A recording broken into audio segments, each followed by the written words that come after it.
hearing Diddy suggested and 50 Cent suggested And on 50, two yeah. separate occasions. Yep. Speaking of 50, Right. I heard 50 talk about it. Yeah, 48 Laws of Power by Robert Greene, right? Mhm. And there's like, this is what you need to know. This is how you're going to become successful in the world, right? And so I remember I read this a long time ago, years ago, and I guess I was like, when I was younger, maybe like in my mid-20s, you know. Yeah, my mid-20s, and I remember reading this joint, going through it, and we're like, okay, this is interesting. I'm not sure. I remember being hesitant, but like still like finishing it. And I guess all in all, it didn't do much for me, because I was still like, and I'm still into comics, and I'm still into like superhero shit. This is clearly villain behavior. But not necessarily villain, but power behavior. You know, like okay, I'm sure that there are heroes that have lived by these laws. I'm sure no, Superman or even nope. Bruce Wayne would apply to some of these. You know, Well, maybe Bruce. I think Bruce would have definitely abide by the 48 Laws of Power, bro. Maybe we should start talking about some of them. All right, so let's break it down. Let's get into it. I don't know if yeah, you guys anything else? So just real quick, Green, who is the author, Robert Green, he asserts that whether you like it or not, you are a part of a never-ending game of power. You're either striving for and wielding power, or you're a pawn being played by someone more powerful than you. And his book asserts that you should be able to choose your role. Imagine the psychosis of living your life thinking this. I don't think it's out of the realm. That's where I'm at. That's where I'm at. Like it depends it sounds like on someone. which law. It sounds like someone who is very unhappy. It depends on which, which their law. life. Okay, so can I start with law one? Who has not been able to take control of their life in a certain way, so that they think that it's black and white in this way. Yeah, like somebody's always out to get you. Right. Can I start with law one? Sure. Yeah. Okay. So law one. So I have a list here from shortform.com. I wish I should have shared it to I have it up on the screen. I don't know if you can see it, but so I have the image. Never outshine the master. Never outshine the master is law one. Ensure that those above you always feel superior. Go out of your way to make your bosses look better and feel smarter than anyone else. Everyone is insecure, but an insecure boss can retaliate more strongly than others can. So disagree. Never let me say something about this book real quick. Like, so the book is actually very interesting, right? So Robert Greene, the way he lays out these laws, right, is as you're going through it, like law one, he'll give an example.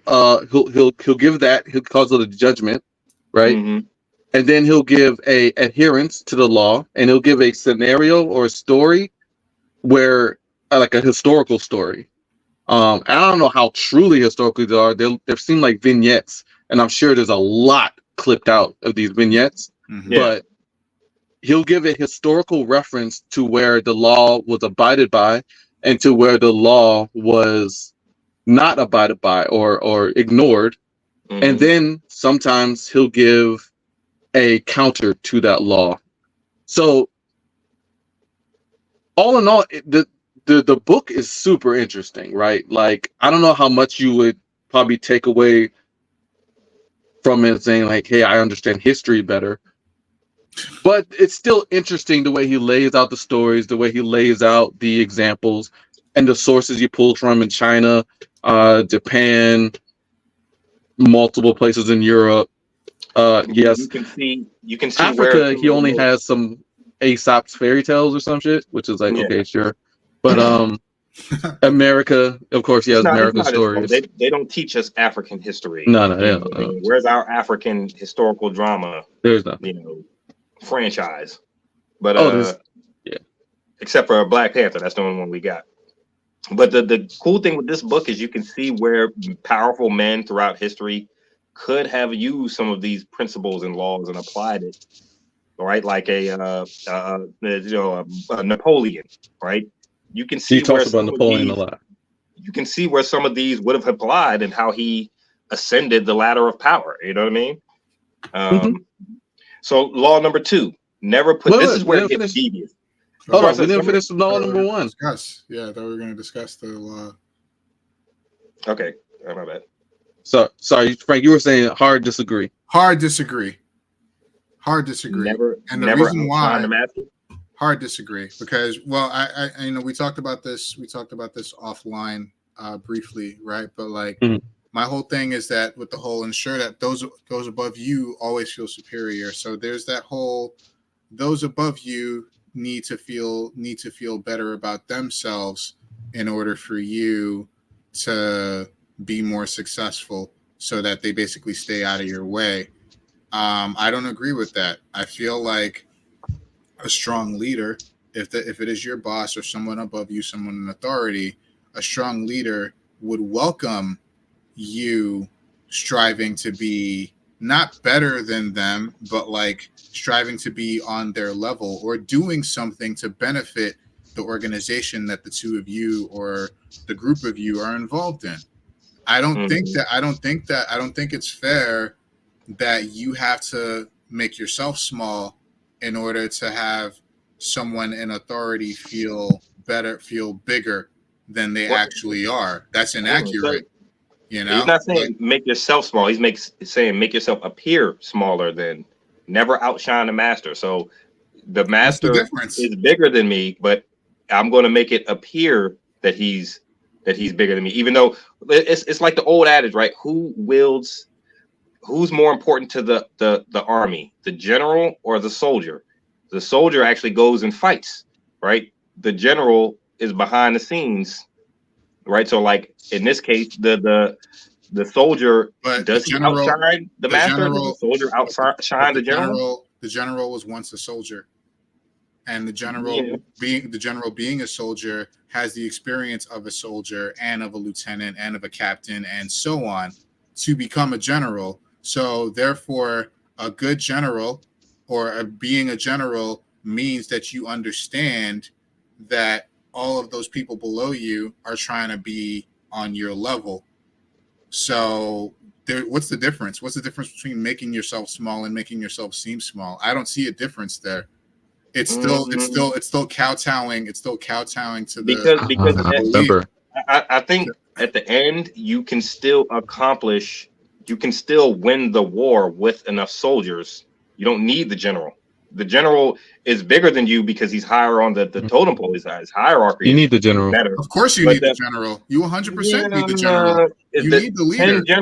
10 generals can't do what 100 soldiers There can. are You know what I no, mean? So like no, Ten you generals. but need the general, but the general 10 generals is a problem. well, the we're general the general needs the Just too soldiers many too. I mean, generals. You need one there are general. soldiers who disagree with their generals. They don't say it because you never outshine the master, They get right? tossed to the brig. They might They're have a a problem. better way to do something because they are there on the ground. They know that has to do the with general is behind the screen. You know what I mean? that has to do with hierarchy and clear insubordination. That's And not. see, I don't think that's what this is saying. this is I think this is saying that you are to make people above you feel better about themselves so that they stay out of your way in order for you to do what you need to do. I don't agree with that. because I feel like insecurity and jealousy and envy is natural human emotions, and whether you're of above me course or it not, is. you will feel insecure if I am well respected and listened to in certain areas where you're not. Like they have to listen to the That's general. not a guarantee. If they choose to listen to the soldier of their own free will, who holds the most power over the rest of the, like I have to listen to the general. He's above me. Right. But if they choose to listen to me, you know, You being the when soldier. they don't have So to, who if a wields the most general power in that situation? if we're sticking with the military analogy here, if the Yeah, general told you if the general told you go kill yourself, would you do it? It's the general. never It's the outshine the general. master. It's the general. The general's telling you what to do. Would you do it? Mm. No, because you're not stupid. And you're not stupid, and you clearly want to live, and you clearly want to live the rest of your life because you seem like a normal individual. So that whole you have to do what the general says, even if it's a bad idea, doesn't mean that you should do literally everything that person says. Let me say this. What it does mean, let me just finish for a second. Mm-hmm. What it does mean is that you need to be on a level of awareness, just simple awareness, so that you can not only tell a general it's a bad idea, I think it's a bad idea to kill myself for whatever reason, and you also need to be able to the general is still a human, the leader is still a human at the end of the day. Humans are flawed and they're full of bad ideas. So you need to be able to tell if it's a true group team, or if it's a true team, the person at the bottom needs to be able to tell the person at the top that I think that's a bad idea. Maybe if we try something like this, and a good leader will at least listen. Maybe they might not entertain. Maybe they might not entertain it, but they need to at least listen. I think that's the crux of the issue here, right? It's like you said, like, in taking this outside of the military argument, like this, never outshine the master is only something I would recommend. Like, you can be used, but this is going to depend on the quality of the master, right? Is this master truly a master if they can't, like, maintain or deal with your ability coming through, right? Like, if you have a poor master, like, then they won't be able to reconcile that, right? They'll still try to, they will end up oppressing you. They'll be vindictive. Now, I think about this, the illustration, I was thinking about it. The example he gave for this story in the book is Tesla and God damn it, what's his name? Not Madison, the electric guy, Tom Edison, yes. Edison, yes. Yeah. And he talked about how essentially, because Tesla was questioning his ideas, how Edison sidelined him. Ultimately, because Tesla was smarter and more genius than Edison, and so Edison essentially sabotaged this dude's career. Now, that goes, like, this is the point in case. It depends on the quality of the master. Like a true master, and we understand that Edison historically was not the inventor on the level of a lot of other actual, like, intelligent people intelligent people and creators at that time. He just wasn't. He was a businessman. Mm-hmm. And so the point in case is that, like, if you have a poor master, right, and if you still have to be stuck under him, then yeah, it might make sense to, I guess, diminish your ability a bit, but it's really just a reflection on the master. And so if power is all you're about, and that's going to be the crux of a lot of the laws in this. Yeah. Like, power for power's sake is going to be the crux of all of these laws.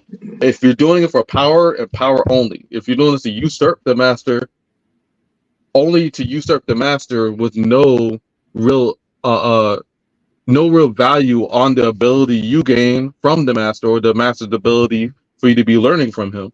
You just want the master's power, then that's going to be this may be how you handle that, right? That's the way I see it. And also, like, this is why I think this book is, ever since I first heard about it, I always thought this book was very poignant, right? It's like, because the laws bounce off of each other, right? So, like, I know I'm skipping ahead a little bit, and we said we were only doing 6, but, like, 1, never outshine the master, right? Like, I brought up the general analogy, right? But if you skip ahead, I mean, I'm sorry, guys, skip ahead to 7. It says, let others do the work, but you always take the credit. So, like, those kind of bounce off each other, right? Like, the person who's under the master, you're thinking law 1, never outshine the master. The master is thinking law 7, get others to do the work for you, but take the credit. You know what I mean? So like you see how power kind of balances itself with power, you know. And I think you're right, man. It's like this book is strictly power for power's sake. It's like there's no moral. No, there's it's no power. morality in this book, which is No, at all. to me is the issue, right? If for power's sake is fundamentally evil. You can see how it can be deceptive, very deceptive. Yes. Should we do law 2? Law sure. 2. Sure. Never put too much trust in friends. Learn how to use enemies. Keep a close eye on your friends. They get envious and will undermine you. If you co-opt an enemy, he'll be more loyal than a friend because he'll try harder to prove himself worthy of your trust. See, that's where. So some of these laws, I can read one and agree. I'll read 2 and I'm like, that's not right. You know what I'm saying? Like, it's like, God damn, like this shit is power for power's sake. Sounds like they need to get new friends. Yeah, I trust my friends completely. Well, not all of them, you know, but my close friends, I would trust them completely. You know what I'm saying? Like, I would leave my children. I would trust them with my children. I would trust them with money. You know what I mean? So some of these, I'm not saying I agree with all of them, but when Juice puts it like power for power's sake, yeah, that's what Law 2 is talking about. It's learn how to use your enemies. Like, remember, I don't know if y'all knew, but fucking Palpatine sacrificed a lot of his friends. For power's sake. Power for power. Palpatine is power's sake. You know what? We're not using Napoleon. We're not using Hitler or none of these guys. We're using Palpatine for every example we need. Like, he's the epitome of this book. You, this is the Sith's handbook, yo. Guaranteed Palpatine read this book. What do you say? There is no serenity. There is only passion.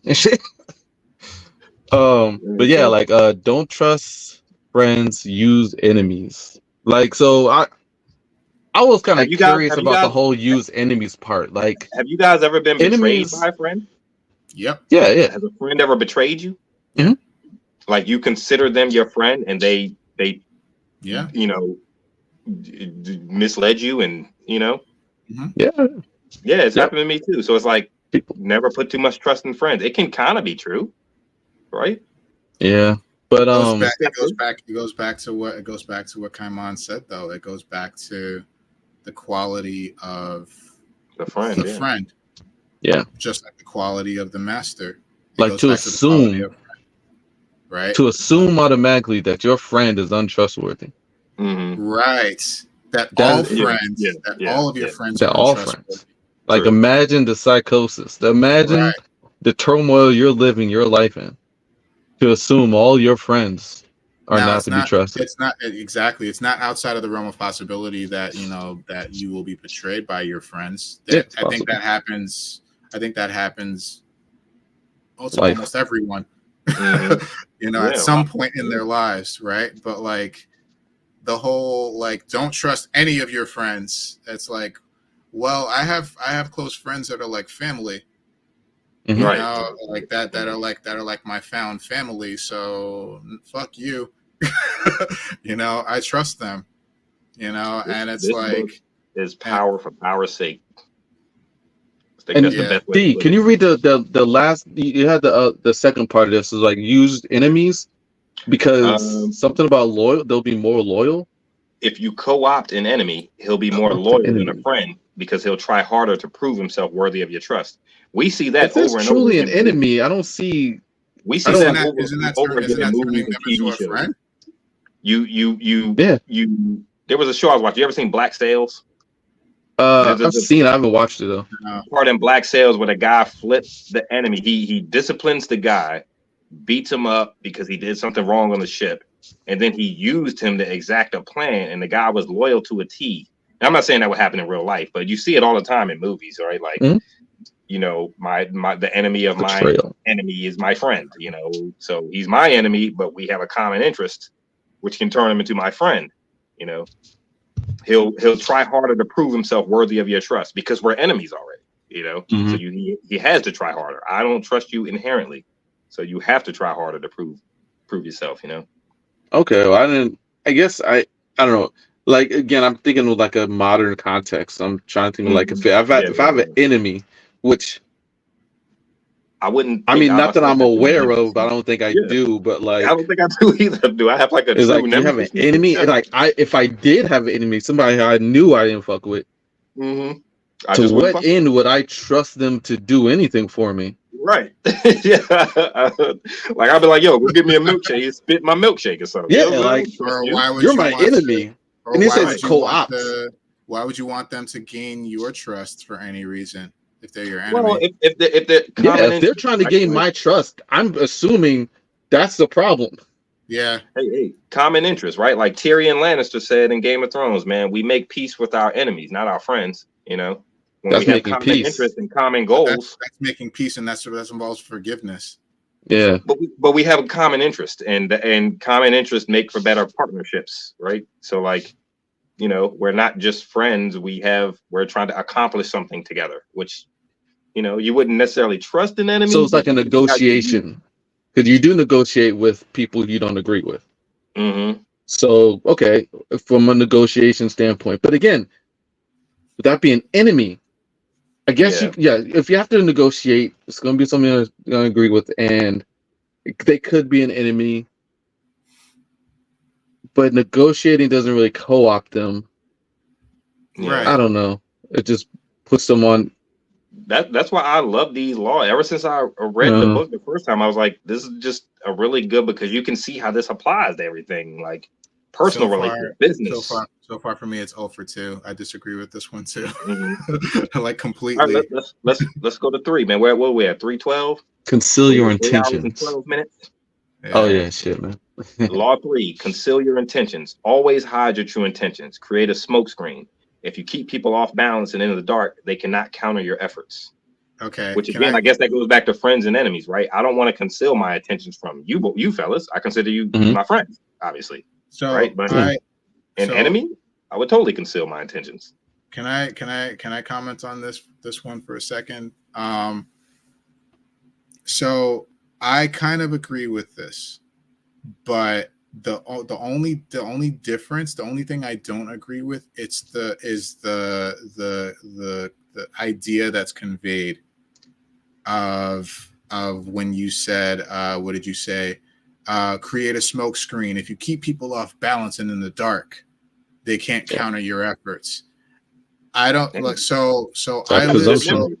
so I've lived a lot of my life this way, but Mm-hmm. not under the guise of keeping people in the dark and like, them like with the whole like idea of like, oh, if I tell people what's going on with me, that they're going to be able to like, steal my ideas or counter my ideas, or You no. you you you I'm just lived your I'm life just this I'm way just without I'm the just a deviance.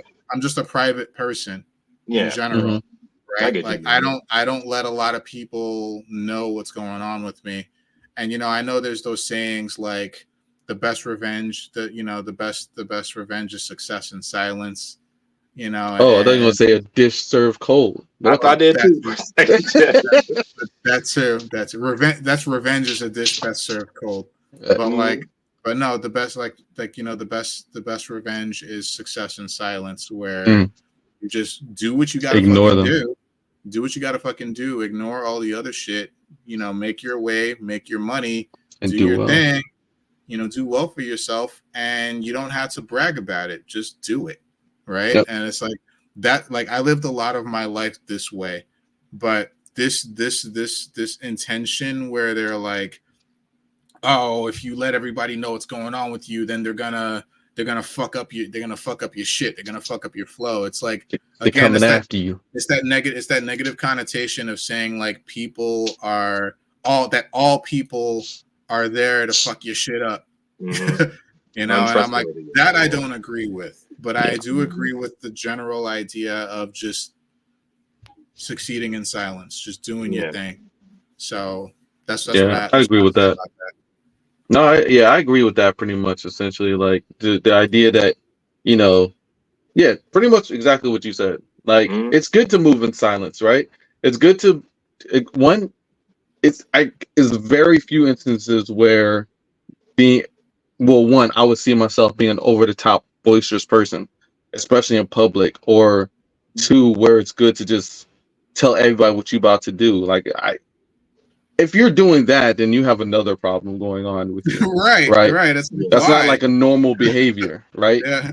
So like, do your thing, but the idea of like, oh, you're working in the shadows to do something, like, well, I don't have any nefarious intentions, right?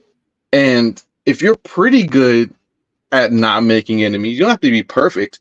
Sometimes you piss people off, you don't even know it, right? Just by But the existing. idea that like somebody's like purposefully trying to get your ass, Mhm. like, I don't know, man, like it just always comes down to like the mentality you have to maintain to abide by these laws in the way they're presented in the book, right? Like I have an abbreviated here, which is just Yeah. conciliar contentions. But when you go into the rest of the book, Yeah, Nah. there's an air of si- deviousness about it. Sith, Yeah, it is. socio-psychotic Sinister. Sith Sinister. I think you're right, advice. dude. This is like the Sith handbook right here, man. Yeah, Yeah, they train Sith with this book. remember, nobody knew Hey, is that- Palpatine was Is that law Sidious. say the rule of two? You know what I'm I'm a saying? drink every time you says Palpatine. The rule too. It's actually the last law. Yeah. It's The actually rule of two law is the last 49. law. That's the 48th. Yeah, that's the 49th law. So. Yeah, 49th law. There can only be two. One to wield the power and the other to crave it. You know what I'm saying? Yeah. Crave power. Yeah. That's it. I'm a drink every time Juice says Palpatine, man. I'm a drink every time he says Power. that. Hey, nobody knew he was Sidious. All right, Yep. law number 4, I agree with completely. Always say less than necessary. Say little and be ambiguous. Leave the meaning to others to interpret. The less you say, the more intimidating and powerful you are. So You ever fucking know those last guys part. that are just like, Yeah, exactly, The dude. last part again. Exactly, dude. I was with you until the last fucking the part. less you say, the more intimidating and powerful you are? No, the last part. Like, yeah, the The more intimidating and powerful. Wait, Yeah, intimidating and powerful. Where does Definitely. Hey, ho. We're on Star Wars, right? Darth Maul walked in the room and didn't say shit. He wasn't loud. Darth Maul didn't say anything, and you knew he was powerful. Okay, Darth Maul didn't come in with a loud voice. You ever meet those guys? It's like you might be at the mall with your family or something out in public, and you have those loud young kids, just loud mouth, nigga, fuck, just talking. You're like, man, shut the fuck up, man. Like, but the guy who comes in quiet, you always kind of wonder what is he capable of because he don't say much. He just kind of keeps to himself and stays in the corner. You know what I mean? No. Like Darth Maul didn't say nothing, but you knew Darth Maul was powerful, man. Okay, always say less than necessary. Darth Maul didn't say shit. He came in, lit the light. He didn't say anything. Fuck you up. It sounds like a little different. We never heard his voice in the movie. He didn't say anything. And also, that's a movie, and it's True. like again, it's, okay, yeah, it's show and tell, right? Like Darth Maul didn't say anything, but he literally spoke with his actions, right? Mhm. Like that was the thing. So in essence, you could say that he was speaking, but he was speaking with his body, like his actions. So he had a lot to say whenever he was dueling. But like this in general, like I don't see like sure, I agree with most of that until it gets to the intimidation factor. Yeah. Right? Like why do you, I think it's true. Like quiet, Yoda abides by this rule. If you want to like, bring up like Star Wars, like Yoda says he's not giving long explanations. Yeah. Nope. He's saying a few things. Yeah, do or do not. There is no try. And you're like, the fuck? Okay. Would you And you gotta consider think about that shit. and it's also the whole like keeping people That off too. balance. Like keeping people off balance and in the dark. Again, No, I don't. It's a very like reserved. It's a Yeah. very like reserved way of thinking. It's a very it's a reserved and like closed off way of thinking. It's like you're still not opening yourself up. Like you can be a man of few words, but it doesn't mean. But okay. Here's what I'm trying to say. You can be a man of few words, but when you speak, is when you are powerful. Yes. When you have something to say. That's when you are. You know why you're powerful then? Because you haven't said anything before that. So when you actually speak, people that's listen. not why. That's not it's like, why. damn, This guy That's not never speaks up. He never That's not talks. why, If somebody's because having a long discussion, Whereas if I and always came in and talked, you'd be quick to brush me off because this mother he's talking again. Like you necessarily. always talk. Shut up. if you're having a debate about something, and you have like one guy who's sitting there, or you have three guys, two guys going back and forth talking, the other guy is kind of sitting there like nodding, like Mhm. and then finally he says something. He says, "I like spaghetti." He says the mic drop. He says the mic drop phrase or the mic drop sentence. No, he Well, just says, "I like spaghetti," and everybody's like, "The you fuck?" would think you would think They're like, "This guy's an idiot." you would think that he would It say matters something what you say. It matters. pertaining. The words matter.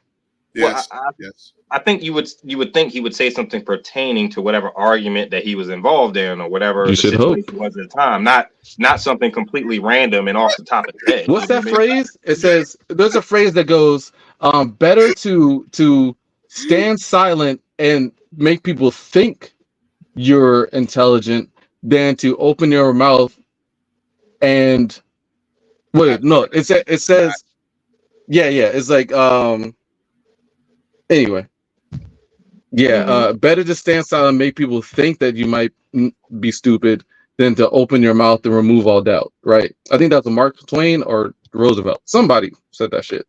But Hey, like, Palpatine didn't say much either, man. He said a lot. He said a lot when he was what, Palpatine, chancellor, right? But once yeah. he assumed his emperor position, he didn't say much. You know, Well, he was powerful. Sidious didn't say much. Palpatine said a Well, lot. Sidious, Palpatine. Palpatine is a politician, so he did Yeah. say a whole lot. But like, I don't know. Like, I just feel like in a general sense, yeah, you can definitely say very few words. But I think the dichotomy is that when you speak, you have something very important to say, and then Right. those words are more powerful than anything. It doesn't really have anything to do with you not speaking. It's just that you're choosing your words carefully and you're making them hit home, hit hard whenever you do speak. So it's really about what you do say, not what you don't say.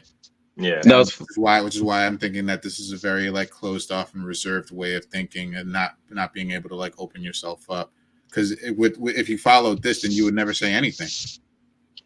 like if I could amend that law with like instead of being like making you seem like powerful, intimidating, I would just leave it at like it makes you seem confident.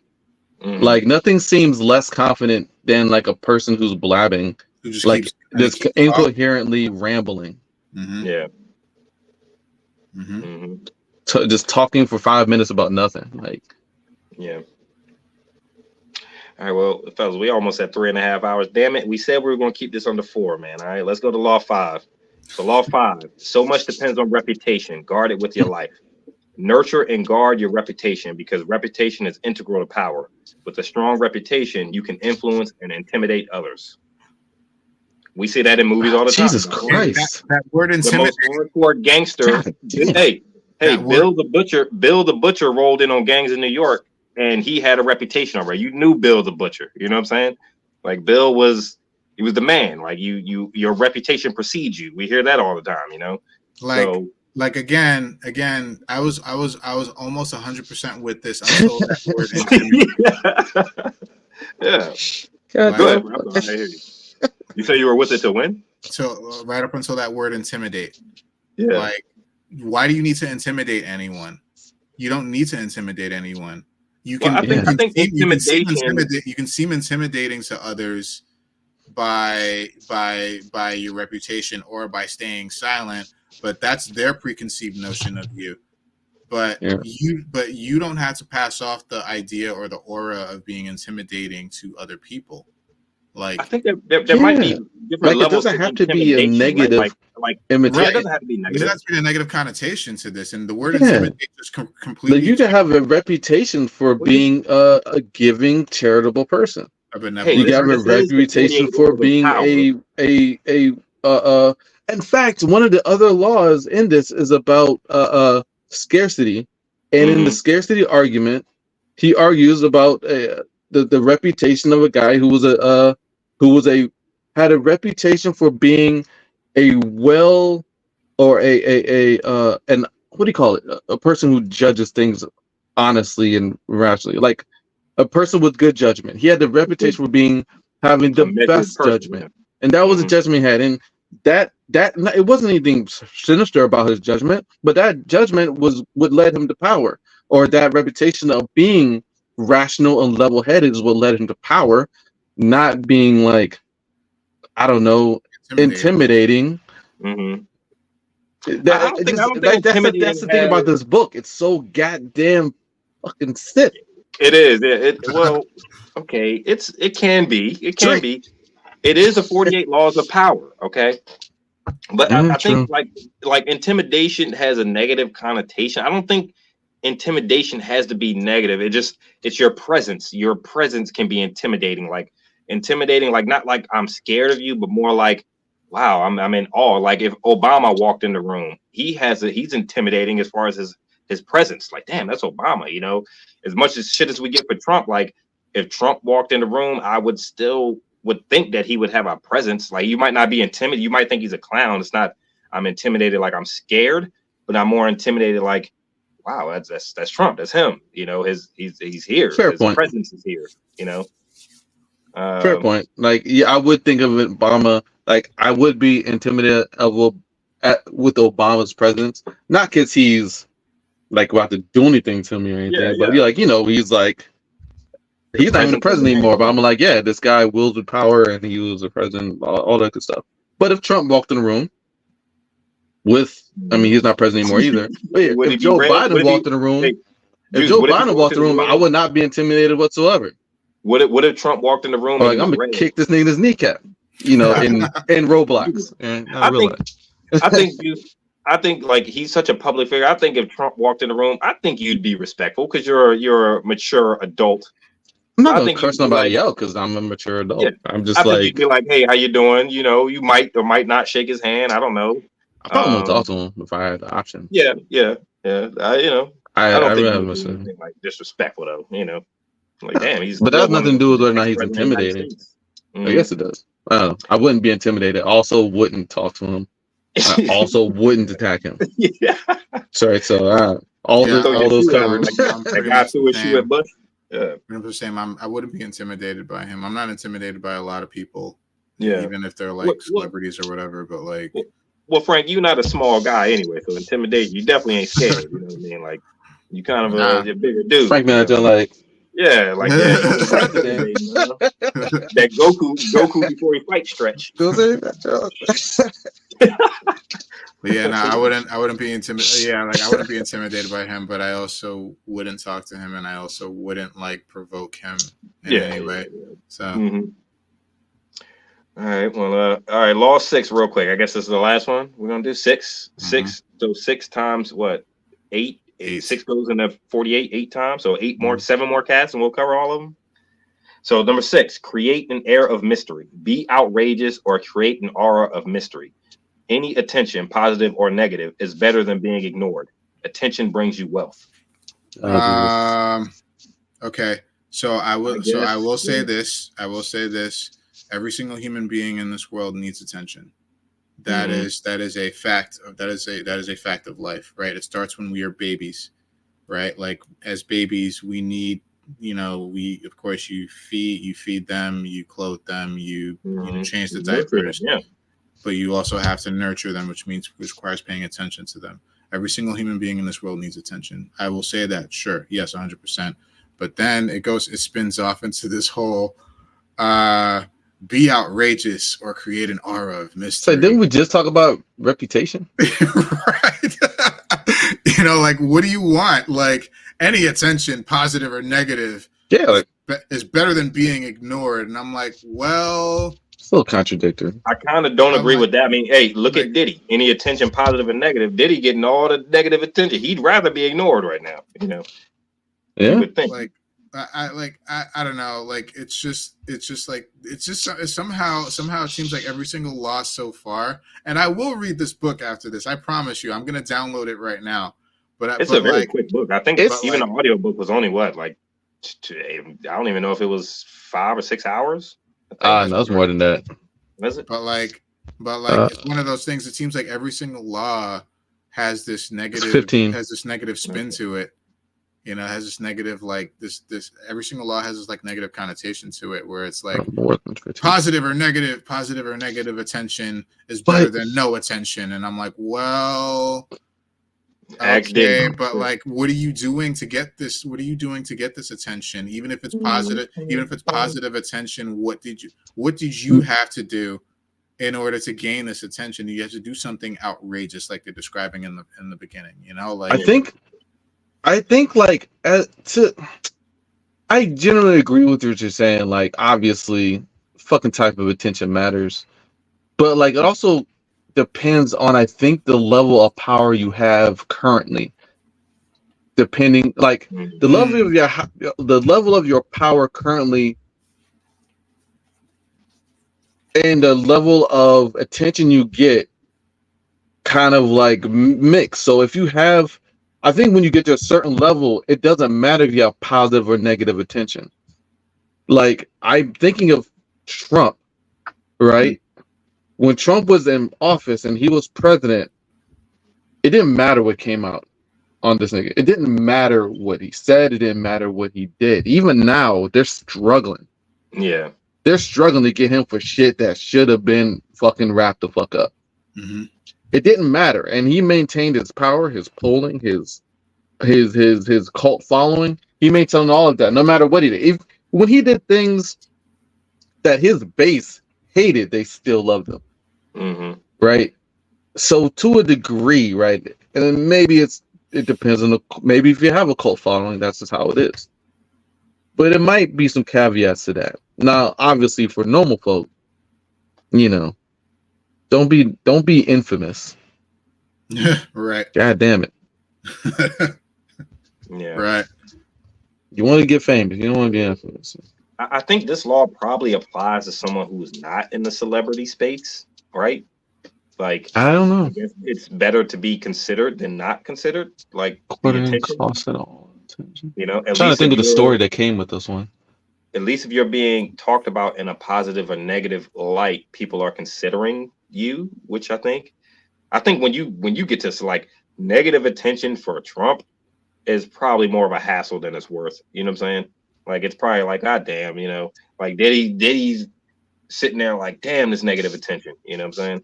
So I don't think it applies necessarily to powerful people. Once you get to that level of power, you don't want negative attention because that brings scrutiny. Scrutiny brings investigations and home raids and shit, you know? So, well, and accusations. Yeah, it is. So, you know that saying, I mean, I think this can apply to celebrities too, or people who have like the money and power status, because, you know, like that saying in Hollywood, there's no publicity is there's no such thing as bad publicity. Yep. You know, like, so even if you're in the news for a terrible reason, you're still being showered with attention. Mm-hmm. You know, so I think like that speaks heavily to this message. Like, you know, so I think it applies to celebrities too. To your point, yeah, you might be right, Frank. To your point, Jonathan Majors, right? Like, he got a lot of negative attention. I think he'll bounce back. I think his career will resurrect. I don't think what he did was necessarily to the level where he cannot bounce back from it. You know what I mean? Like, I think a lot of that attention he got made him a little bit infamous, which might lend itself to him resurging his career, his acting career. I think if he follows Law 16, which is use absence to increase respect and honor, then stop jumping he should ahead. be fine. Well, I'm also trying to think like, does this book apply to Black people? Like, strong point. How much of it actually applies to Black I'm almost ashamed I hadn't thought about that. Economic status. Look, we're jumping ahead, right? It's Juice's fault. Law 14: pose as a friend, work as a spy. I'm like, God damn, dog. Maybe this shit is the Sith handbook, man. Damn. Pose as a friend, work as a spy. Like, damn. That's a good point. Like, is this book for Black folk? I don't know. I can see how great great historical men throughout history, I can see how they would have used some of these, you know, these principles and applied them to wield power, to work. Black men? What has there ever been any? Has there ever been any economically powerful Remember, black men? Think about Right? it. Like Think has about it. has the now we just I said earlier that a lot of American ideology and culture comes from patriarchal European society, maybe in right? the So like, church. was there any powerful black men there? You know what I mean? Like, so I don't know. Robert I Greene is guess a white male, so Well, you know, I was just referencing the Jonathan Majors, thing about him, like, bouncing I back, think like this the book is possibility of kind him of bouncing back, but like it just brings up the larger question of like this book was probably written for. I mean, it honestly seems like this book was probably written for white men in power. Maybe it's just maybe it's just a very early assumption. I haven't read the book, so pardon me on that. But like, it just seems to me that a lot of this is about taking power, right? And all of the taking stories power. are of the bourgeoisie. Really? Yeah, Okay. of their classes. So, Like all the okay. stories are pulled from examples of bourgeois class. Okay. So it was a fair assumption to make then, right? Like, so it's one of those, it's one of those things where it's like, it's about taking power, right? And Managing the court. Power has been taken from minorities. Power has been taken from people who don't have the same economic status as the people at the top, such as the bourgeoisie, right? Like, so it was just a question, a general question, but like, it just seems to me that it's not written for black people. Like, remember how black people have to be presented in order to be accepted by white society is there's only a few ways a black person can present themselves to be publicly accepted in American society and particular white society. And that those ways are usually like button down, like super respectful, super friendly with a big smile. Yep. Right. That well, appearances eloquent. matter. And I remember watching an interview with George R. Martin. That's And the guy clean. who wrote Game of Thrones and The Song of Ice and Fire, and he wrote some other books, but that he's most well known for authoring Game of Thrones. And they asked him because they were talking about Tolkien with the Lord of the Rings trilogies and all that. Why are there not more people of color in your books, in these fantasy books that you guys are writing? And he said, well, to be honest with you, I think it's because these books are written by white males. Like, we write about who we identify with and who we. True. But so, and I'm saying that to say that Robert Greene was a white male, so it makes sense that he would write this book with the ideal or the idea to promote it to white males. But I think you have to pick through these laws. I don't agree with all 48 of these, but I do see some that can apply to my own person. Yeah, definitely. Like, obviously, minus some of the these Sith are shit. evil. Act as a friend, pose as a friend, act as a spy. That's evil. Like, by just intention, right? Like, you're deceiving me from the jump street. So I don't agree with all of these, but I think that no matter the race or creed, you can pull from certain ones and see what. I mean, yeah, you can say that about a lot of things, though. Like, I mean, it's a crazy example, but there might be some draw here. But like Andrew Tate, right? All the shit that he's preaching about, like how men. Oh, he's definitely a 48 Laws of Power guy. Oh, 100%. Absolutely. 100%. But it's like maybe by extension, Andrew Tate says some things that's really common. That's kind of common sense, right? Like, be clean. Wash your ass. Be clean. Yeah, wash your nasty ass. Present yourself a certain way. And then he goes into the derogatory shit. Then you get any fucking bitch you want. You're right. Like that, right? I saw something with him once, and I was with him. Man, take care of yourself. Hygiene. You know what I mean? Appearance. And then he says some crazy shit. You're like, well, goddamn, bro. Like, right. Like, I'm like, bitches okay. All over you. And I'm like, but you think some of the things that he's saying is common sense, right? But there are there are some people that needed to hear that part, but then they follow him into the other stuff, and it's like, Mhm. oh, so Yeah. You kind of Like get a they little get roped all in. so, Yeah, but I mean, by extension, I think like this is kind of the same thing, like you're saying, right? Like there's some things that you can definitely take from this that will be useful in your life, that can be useful in your life, but like there is definitely a negative connotation to a lot of the laws 100%. that I mean that if you're able to recognize it or you're able to view it as negative, then it's up to you to decide what you want to do with that information. But like it's still, yeah, like of course there's definitely like nuggets in here, nuggets of stuff in here, but then Is it negative? Are you telling me that Mace Windu didn't live by any of these 48 laws of power? Mace Windu didn't conceal his no, intentions? he's a Jedi. He was a Jedi, I should say. So like he was a Maybe. Jedi, man. Like depends on what you had to do.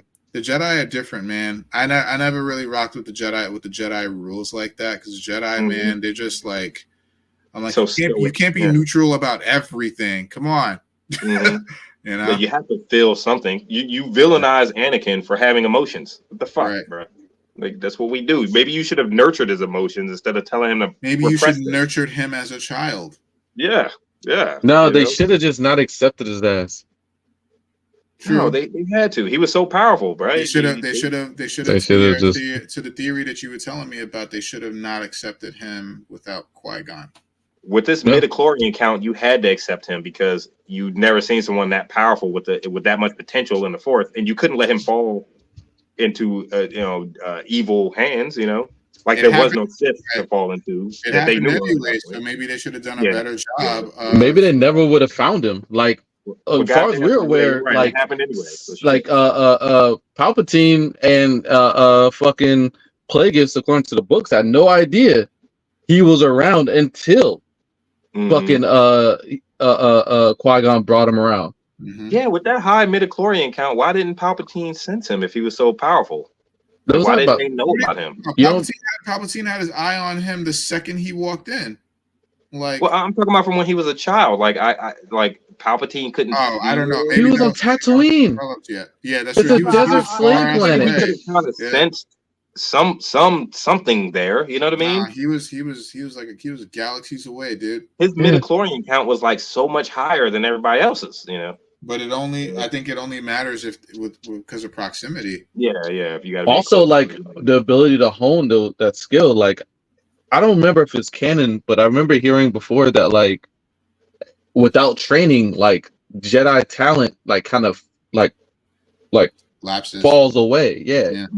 Like if it's not trained when they're young, if they're not like honed in their skill and how to use it and manipulate it, it kind of becomes like a latent like thing, and like what was that? And without like high stress or high like intensity that would like kind of make it erupt, like normal powers, then it's just like it's gonna be latent, and he may never have experienced any situation in which ever comes up, and even if he did, it might have been he's fucking dealing with a bunch of sand people, right?